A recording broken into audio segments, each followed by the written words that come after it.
everyone fine. ಈಗ ಇಲ್ಲಿ ರವಿ ಅವ್ರ ಕೇಸಲ್ಲಿ ಈಗ ನಮ್ಮ TV5 ಸ್ಕ್ರೀನ್ ಮೇಲೆ ನಿಮ್ಗೆ ಎರಡು ದೃಶ್ಯ ಕಾಣಿಸುತ್ತೆ.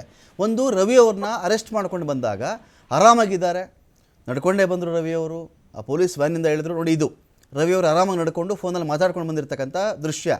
ನಮಗೆ ಮೇಲು ನೋಟಕ್ಕೆ ರವಿ ಅವ್ರ ಮೇಲೆ ಯಾರೋ ಹಲ್ಲೆ ಮಾಡಿದ್ದಾರೆ, ಹೊಡೆದಿದ್ದಾರೆ, ಬಡಿದಿದ್ದಾರೆ, ರಕ್ತಸಿಕ್ತವಾಗಿದ್ದರು ರವಿ ಅವರು, ರಕ್ತ ಗಾಯಗಳಾಗಿತ್ತು, ವೈಟ್ ಶರ್ಟ್ ಹಾಕ್ಕೊಂಡಿದ್ರು, ಎಲ್ಲ ರಕ್ತ ಎರಚಾಡ್ಬಿಟ್ಟಿತ್ತು. ಆ ಥರದ್ದೇನು ಕಾಣಿಸ್ತಾ ಇಲ್ಲ ನಮಗೆ, ಬರೀ ಕಣ್ಣಿಗೆ ನಾನು ಮಾತಾಡ್ತಾ ಇದ್ದೀನಿ ಇಲ್ಲಿ. ಮೂಗೇಟಾಗಿತ್ತ ನಮಗೆ ವಿ ಡೋಂಟ್ ನೋ, ರಕ್ತಗಾಯ ಅಂತ ನಮಗೆ ಕಾಣಿಸ್ತಾ ಇಲ್ಲ. ಆದರೆ ಇದಾದಕ್ಕೆಲ್ಲ ಹೊತ್ತಿನಲ್ಲಿ ಆಮೇಲೆ ಚೆಕ್ ಮಾಡಿಕೊಂಡಾಗ ರವಿ ಅವರು ಸ್ಟೇಷನ್ ಒಳಗಡೆನೋ ಆಚೆನೋ ಧರಣಿ ಮಾಡೋಕ್ಕೆ ಶುರು ಮಾಡಿಬಿಟ್ಟಿದ್ದಾರೆ. ಇದ್ದಕ್ಕಿದ್ದಂತೆ ಅವ್ರ ತಲೆಗೆ ಬ್ಯಾಂಡೇಡ್ ಬಂದುಬಿಟ್ಟಿದೆ, ಬ್ಯಾಂಡೇಡ್ ಹಾಕ್ಕೊಂಡಿದ್ದಾರೆ ಅವರು.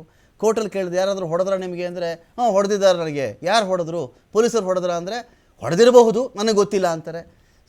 ಪೊಲೀಸರ ಸುಪರ್ದಿಯಲ್ಲಿದ್ದಾಗ ಪೊಲೀಸರು ರವಿಗೆ ಚೆನ್ನಾಗಿ ಥಳಿಸಿ ಅಂಥೇಳಿ ಯಾವುದೋ ಒಂದು ಮಾಬ್ನ ಮುಂದೆ ಬಿಟ್ಟಿಲ್ವಲ್ಲ, ಒಂದು ಜನಗಳ ಗುಂಪಿನ ನಡುವೆ ಬಿಟ್ಟಿದ್ದು ನಾವು ನೋಡಿಲ್ಲ. ಸುತ್ತಾಡಿಸಿದ್ದಾರೆ ಅಂತ ಗೊತ್ತು, ಪೊಲೀಸರು ಹೊಡೆದಿರೋ ಚಾನ್ಸಸ್ ಎಷ್ಟು ಮಟ್ಟಿಗೆ ಇರುತ್ತೆ ಅಂತ.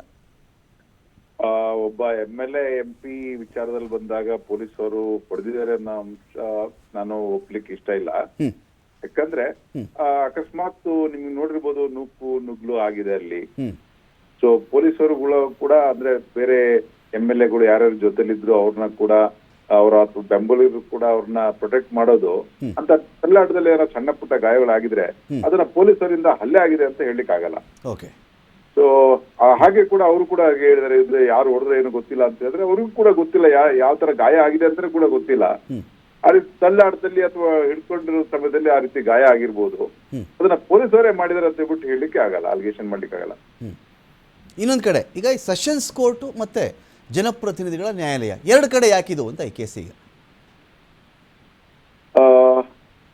ಸ್ಪೆಷಲ್ ಕೋರ್ಟ್ ಜನಪ್ರತಿನಿಧಿ ಅಂತ ಹೇಳ್ಬೋದು. ಇವಾಗ ಅವ್ರನ್ನ MLC ಲೇಟೆಸ್ಟ್ ಆಗಿ ಅವರು ಏನು MLA ಇದರಲ್ಲಿ ಸೋತ ಆದ್ಮೇಲೆ ಸೊ ಅವ್ರನ್ನ ಪಾರ್ಟಿಯಿಂದ MLC ಟಿಕೆಟ್ ಕೊಟ್ಟು ಅವ್ರನ್ನ ಗೆಲ್ಸಿದ್ದಾರೆ.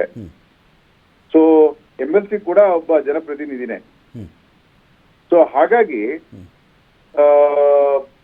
ಅದನ್ನ ಈ ಜನಪ್ರತಿನಿಧಿಗಳ ನ್ಯಾಯಾಲಯಕ್ಕೆ ಅದನ್ನ ಹಾಜರುಪಡಿಸತಕ್ಕ ಸಂಭವ ಹಾಗಾಗಿ ಅವ್ರ MLC ಆಗಿರೋದ್ರಿಂದ ಅವ್ರ ಮುಂದೆ ಬರ್ತಾ ಇದೆ. ಇನ್ನೊಂದು special court for MLA MP ಅಂತ ಇನ್ನೊಂದಿದೆ, ಅಂದ್ರೆ magistrate court. If the offence is tribal by the magistrate, ಅದನ್ನ ಸ್ಪೆಷಲ್ ಕೋರ್ಟ್ ಮುಂದೆ ಹಾಜರುಪಡಿಸ್ತಾರೆ. ಓಕೆ.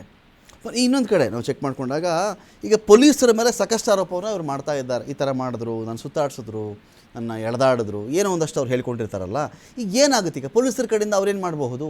ಪೊಲೀಸರ ಮುಂದೆ ಆಪ್ಷನ್ಸ್ ಏನು? ಅಂದ್ರೆ ಅವ್ರು ಏನ್ ಹೇಳ್ತಿದ್ದಾರೆ ಅಂತಂದ್ರೆ, ಇವಾಗ ಸರ್ಕಾರ ಇರೋದು ಕಾಂಗ್ರೆಸ್ ಸರ್ಕಾರ.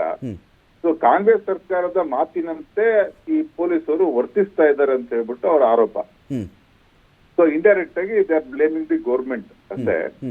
ಸೊ ಹಾಗೇನಾರ ಅವರು ತಪ್ಪು ಮಾಡಿದ್ರೆ ಪೊಲೀಸರು ಏನು ಇವ್ರ ಮೇಲೆ ಹಲ್ಲೆ ಮಾಡಿರ್ತಕ್ಕಂಥದ್ದಾಗಿದ್ರೆ ಅವರು ಮ್ಯಾಜಿಸ್ಟ್ರೇಟ್ ಮುಂದೆ ಹಾಜರುಪಡಿಸಿದಾಗ ಆ ರೀತಿ ಹೇಳಿಕೆ ಕೊಡ್ಬೋದು, ನನಗೆ ಈ ತರ ವ್ಯಕ್ತಿ ಅಥವಾ ಈ ತರ ಕಾನ್ಸ್ಟೇಬಲ್ ಇಂಥ ಸಮಯದಲ್ಲಿ ಜೊತೆಲಿದ್ದವರು ನನಗೆ ಹಲ್ಲೆ ಮಾಡಿದ್ದಾರೆ ಅಂತ ಹೇಳ್ಬಿಟ್ಟು.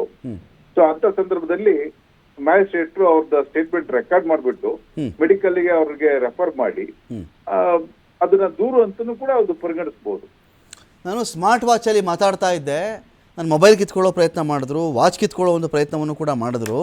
ಜೊತೆಗೆ ನನ್ನ ಫ್ಯಾಮಿಲಿಗೆ ನನಗಿಂಥ ಸ್ಥಿತಿಲಿ ಇದ್ದೀನಿ ನಾನು, ನನ್ನ ಬಂಧನದ ವಿಚಾರವನ್ನು, ಆ ಮಾಹಿತಿಯನ್ನೇ ಪೊಲೀಸರು ತಿಳಿಸಿಲ್ಲ ಅಂತ ಕೂಡ ರವಿ ಒಂದು ಕಡೆ ನ್ಯಾಯಾಧೀಶರ ಮುಂದೆ ಹೇಳ್ತಾರೆ. ಇದು ಹೇಗೆ ಅಂತ ಇವಾಗ ಏನ್ ಗೊತ್ತಾ, ಮಾಹಿತಿಯನ್ನ ತಿಳಿಸೋದು ಸಂಬಂಧಿಕರಿಗೆ ಅಂತ ಹೇಳ್ಬಿಟ್ಟು ಹೇಳುತ್ತೆ, ಪರ್ಟಿಕ್ಯುಲರ್ ಆಗಿ ಹೆಂಡತಿಗೆ ಅಥವಾ ಮಕ್ಕಳಿಗೆ ತಿಳಿಸ್ಬೇಕು ಅಂತ ಹೇಳ್ಬಿಟ್ಟು ಕಾನೂನಲ್ಲಿ ಇಲ್ಲ. ಸೊ ಫ್ಯಾಮಿಲಿ ಅಥವಾ ಸಂಬಂಧಿಕರು ಅಥವಾ ಸ್ನೇಹಿತರು ಅವ್ರಿಗೆ, ಸೊ ಅವ್ರಿಗಾಗ್ಲಿ ಅಥವಾ ಅವ್ರ ಜೊತೆ ಇರ್ತಕ್ಕಂಥ ಯಾರಾದ್ರೂ ಒಬ್ರು ಸ್ನೇಹಿತರಿಗೆ ಒಬ್ರಿಗೆ ತಿಳಿಸ್ಬೇಕು, ಎಲ್ರಿಗೂ ತಿಳಿಸ್ಬೇಕು ಅಂತ ಹೇಳ್ಬಿಟ್ಟು ಏನ್ ಕಾನೂನಲ್ಲಿ ಇಲ್ಲ. ಹಾಗಾಗಿ ಹೆಂಡತಿ ಮಕ್ಕಳಿಗೆ ತಿಳಿಸ್ಲೇಬೇಕು ಅಂತ ಹೇಳ್ಬಿಟ್ಟು ಇಲ್ಲ. ಓಕೆ. ಇನ್ನೊಂದು ಕಡೆ ನನಗೆ ಧಮಕಿ ಹಾಕಿದ್ರು, ಅವಶ್ಯಕತೆ ಕೂಡ ಇಲ್ಲ. ನೀವು ಯಾವುದೇ ಟಿವಿ ಆನ್ ಮಾಡಿದ್ರೆ ಇಡೀ ರಾಜ್ಯಕ್ಕೆ ಗೊತ್ತಾಗಿದೆ.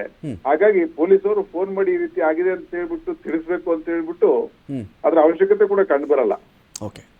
ಈಗ ಇನ್ನೊಂದು ಕಡೆ ಸುವರ್ಣಸೌಧದ ಕಾರಿಡಾರ್ನಲ್ಲಿ ನಿನ್ನ ಹೆಣನ ಚಿಕ್ಕಮಗಳೂರಿಗೆ ಸಾಗಿಸ್ತೀವಿ, ಇಲ್ಲಿಂದ ನೀನು ಹೆಣನೇ ಹೋಗೋದು ಅಂತೆಲ್ಲ ಧಮಕಿ ಹಾಕ್ತಾ ಇದ್ರು ಅಂತ ಹೇಳಿ, ಇದ್ರ ಬಗ್ಗೆ ಒಬ್ಬ ವ್ಯಕ್ತಿ ಕೋರ್ಟಲ್ಲಿ ಹಾಗೆ ಮೌಖಿಕವಾಗಿ ಮಾತನಾಡಬಹುದಾಗತ್ತಾ? ಅಥವಾ ಯಾರು ತನಗಿಂತ ಧಮಕಿಯನ್ನು ಹಾಕಿದ್ರು, ನನಗೆ ಯಾರು ಕೊಲೆ ಬೆದರಿಕೆಯನ್ನು ಹಾಕಿದ್ರು ಅಂಥೇಳಿ ಅದಕ್ಕೊಂದು ದೂರು ಕೂಡ ದಾಖಲಾಗಬೇಕಾಗತ್ತಾ ಅಂತ? ಇವಾಗ ನೋಡಿ, ಒಂದು ಬಂಧಿಸಿದಾಗ ಒಬ್ಬ ಅವನು ಆರೋಪಿತನ ಆಗಿರ್ತಾನೆ. ಅಂತ ಸಂದರ್ಭದಲ್ಲಿ ಐಒ ಕಡೆಯಿಂದ ಒಂದು ಲೆಟರ್ನ ತಗೊಂಡು ಅಥವಾ ಪೇಪರ್ನ ತಗೊಂಡು ಒಂದು ದೂರನ್ನ ಅವರು ಪ್ರಿಪೇರ್ ಮಾಡಿ ಅದೇ ಠಾಣೆಯಲ್ಲಿ ಕೂಡ ಅವರು ದೂರನ್ನ ಸಲ್ಲಿಸಬಹುದು. ಸೊ ಈ ರೀತಿ ನನಗೆ ಅಲ್ಲಿ ಸುವರ್ಣಸೌಧದ ಮುಂದೆ ನನಗೆ ಇಂಥ ವ್ಯಕ್ತಿಗಳು ಅಥವಾ ಯಾರೋ ಅಪರಿಚಿತರು ನನಗೆ ಈ ರೀತಿ ಜೀವ ಬೆದರಿಕೆಯನ್ನ ಒಡ್ಡಿದ್ದಾರೆ, ಹಾಗಾಗಿ ನನ್ನ ಜೀವಕ್ಕೆ ಅಪಾಯ ಇದ್ದಾರೆ, ಮತ್ತೆ ನನ್ನನ್ನ ಅವೇತ ಶಬ್ದಗಳಿಂದ ನಿಂದಿಸಿದ್ದಾರೆ, ಮತ್ತೆ ಹಲ್ಲೆ ಮಾಡಲು ಪ್ರಯತ್ನ ಪಟ್ಟಿದ್ದಾರೆ ಅಂತ ಹೇಳ್ಬಿಟ್ಟು ದೂರು ಕೊಟ್ರೆ, ಸೊ ಅಂತ ಸಂದರ್ಭದಲ್ಲಿ ಆ ರೀತಿಯ SHO ಅಂದ್ರೆ ಠಾಣಾಧಿಕಾರಿ ಅದನ್ನ ಕನ್ಸಿಡರ್ ಕೂಡ ಮಾಡ್ಬೋದು.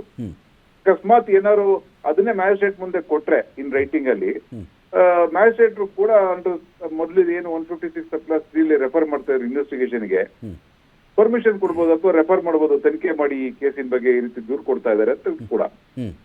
ಸೊ ನೀವು ಇದುವರೆಗೂ ಏನು ನೋಡ್ರ ಪ್ರಕಾರ ಆ ರೀತಿ ಏನು ದೂರು ಕೊಟ್ಟಂತೆ ಯಾವ್ದು ಕಂಡು ಬರ್ತಿಲ್ಲ, ಮಾಧ್ಯಮದಲ್ಲಿ ಹೇಳಿಕೆಗಳು ಬರ್ತಾ ಇದೆ ಅಂತ ಹೇಳ್ಬಿಟ್ಟು ನಾನು ಕೇಳ್ಪಟ್ಟಿದ್ದೀನಿ. ಇಂಥ ಒಂದು ಕೇಸ್ಗಳು ವಿಚಾರಣೆ ಕಾಲದಲ್ಲಿ ನಾವು ಯೋಚನೆ ಮಾಡಿದಾಗ ಈಗ ಸದನದಲ್ಲಿ ಆಗಿರೋದು, ಇದಕ್ಕೆ ಯಾರೋ ಆಚೆ ನಡೆದಿದ್ರೆ ಒಂದು ಸಾಕ್ಷಿ ಕೊಡಿ ಅಂತ ಕೇಳಿದಾಗ ಆಚೆ ಸಾಕ್ಷಿಗಳು ತಂದು ಇದು ಮಾಡಬೇಕಾಗತ್ತೆ. ಇದರಲ್ಲಿ ರೋಲ್ ಆಫ್ ಸ್ಪೀಕರ್ ಸದನದಲ್ಲಿ ಆಗಿದೆಯಲ್ಲಪ್ಪ, ಇದಕ್ಕೆ ಕೇಳಿದಾಗ ಸಭಾಧ್ಯಕ್ಷರೇ ನಿಮ್ಮ ಕಣ್ಣಾರೆ ಏನು ನೋಡಿದ್ರಿ, ಕಿವಿಯಾರೆ ಏನು ಕೇಳಿದ್ರಿ, ಸಾಕ್ಷಿ ಕೊಡಿ ಅಂತ ಇವತ್ತೋ ನಾಳೆನೋ ಪೊಲೀಸರು ಅದನ್ನು ಕೇಳ್ತಾರೆ. ರವಿಯವರು ಆ ಥರ ಮಾತಾಡಿದ್ರಾ, ಅಥವಾ ಲಕ್ಷ್ಮೀ ಹೆಬ್ಬಾಳ್ಕರ್ ಅವರು ಕೊಲೆಗಾರ ಅಂತ ಹೇಳಿದ್ರಾ, ರವಿಯವರು ಅವಾಚ್ಯ ಶಬ್ದವನ್ನು ಬಳಸಿದ್ದಾರಾ, ಈ ಥರ ಕೇಳಿದಾಗ ಸಭಾಧ್ಯಕ್ಷರ ಪಾತ್ರ ಜೊತೆಗೆ ರವಿಯವರು ಈ ಥರ ಹೇಳಿದ್ರು ಅನ್ನೋ ಮಾತು ನಾವು ಕಿವಿಯಾರ ಕೇಳಿಸ್ಕೊಂಡ್ವಿ, ನಾವು ಸ್ಥಳದಲ್ಲಿ ಇದ್ವಿ ಅನ್ನೋದು, ಇಲ್ಲ ರವಿಯವರು ಹೇಳಲಿಲ್ಲ, ಇದೆಲ್ಲ ಹೇಗಾಗುತ್ತಿದ್ದು ಅಂತ ಸರ್. ಇವಾಗ ಎಲ್ಲ ಕೂಡ ನಿಮಗೆ ನೀವು ಕೂಡ ನಿನ್ನೆ ಟಿವಿಯಲ್ಲಿ ಪ್ರಚಾರ ಮಾಡಿದ್ರಿ ಅಂದ್ರೆ ಅವರ ಪದ. ಸೊ ಈ ಅಲ್ಲಿರ್ತಕ್ಕಂತಹ ವಿಡಿಯೋ ಚಿತ್ರೀಕರಣವನ್ನ ಅಂದ್ರೆ ವಿಡಿಯೋ ಮತ್ತೆ ಆಡಿಯೋ ಚಿತ್ರೀಕರಣವನ್ನ ತನಿಖಾಧಿಕಾರಿಗಳು ಅದನ್ನ ರೈಟಿಂಗ್ ಅಲ್ಲಿ ಕೇಳ್ತಾರೆ, ನಮಗೆ ಒದಗಿಸಿ ಕೊಡಿ, ತನಿಖೆ ಬೇಕು ಅಂತ ಹೇಳ್ಬಿಟ್ಟು. ಸೊ ಆ ರೀತಿ ಕೊಟ್ಟಂತಹ CCTV ಫುಟೇಜ್ ಏನಿದೆ, ಕ್ಯಾಮ್ರಾ ಫುಟೇಜ್ ಏನಿದೆ, ಅದನ್ನ FSL ಕಳಿಸಿ ಆ ಧ್ವನಿಯಲ್ಲಿ ಬಂದಿರತಕ್ಕಂತಹ ಮಾತು ಫ್ರಸ್ಟ್ರೇಷನ್ ಅಥವಾ ಬೇರೆ ಇನ್ಯಾವುದೋ ಪದನ ಅಂತ ಹೇಳ್ಬಿಟ್ಟು ಕ್ಲಾರಿಫೈ ಮಾಡ್ತಕ್ಕಂತ ಜವಾಬ್ದಾರಿ ಐವ ಮೇಲಿದೆ. ಸೊ ಅದು ಬಂದ ನಂತರ ಇವಾಗ ಅಲ್ಲಿ ಇರ್ತೋ ಕೆಲವು ಬಿಜೆಪಿ MLA ಗಳು ಇರ್ಬೋದು ಅಥವಾ ಕಾಂಗ್ರೆಸ್ MLA ಅವರು ಹೇಳ್ತಾರೆ ಇಲ್ಲ ಪದ ಯೂಸ್ ಮಾಡಿದ್ರು ಅಂತ ಹೇಳ್ಬಿಟ್ಟು, ಕೆಲವರು ಹೇಳ್ತಾರೆ ಅದು ನನಗೆ ಕೇಳಿಸ್ಲಿಲ್ಲ ಗದರದಲ್ಲಿ ಅಂತ ಹೇಳ್ಬಿಟ್ಟು, ಕೆಲ ಬಿಜೆಪಿ ಅವರು ಹೇಳ್ತಾರೆ ಇಲ್ಲ ನನಗೆ ಗೊತ್ತು ಅದು ಫ್ರಸ್ಟ್ರೇಷನ್ ಅಂತಾನೆ ಹೇಳಿದ್ದು, ಆ ರೀತಿ ಬೇರೆ ಕೆಟ್ಟ ಪದ ಏನು ಯೂಸ್ ಮಾಡಿಲ್ಲ ಅಂತ.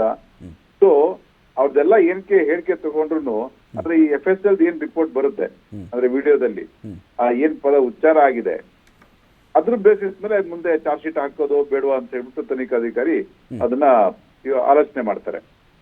Okay, thank you Dilip Kumar ಅವರೇ, ಸಾಕಷ್ಟು ವಿಷಯಗಳ ಬಗ್ಗೆ ಮಾಹಿತಿ ಹಂಚಿಕೊಂಡಿದ್ದೀರಿ. Thank you so much.